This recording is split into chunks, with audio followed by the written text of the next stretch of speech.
Guys দেখো আজ আমাদের দুপুরবেলার মেনু কি হয়েছে চলো দেখা যাক। এখানে হয়েছে সাদা ভাত, এইখানে রয়েছে দই পটল, এইখানে রয়েছে কাতলা মাছ দিয়ে আলু দিয়ে ঝোল, আর এই যে শাকটা তুলে নিয়েছিলাম সেই শাকটা দিয়ে একটু মাছের মাথা দিয়ে মাখা মাখা করে এই যে করেছি।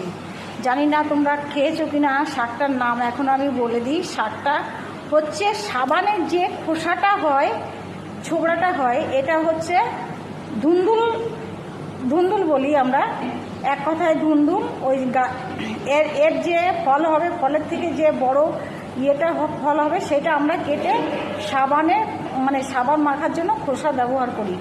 আর এইখানে দেখো মুগের ডাল হয়েছে মাছের মাথা দিয়ে, মুগের ডাল হয়েছে মাছের মাথা দিয়ে।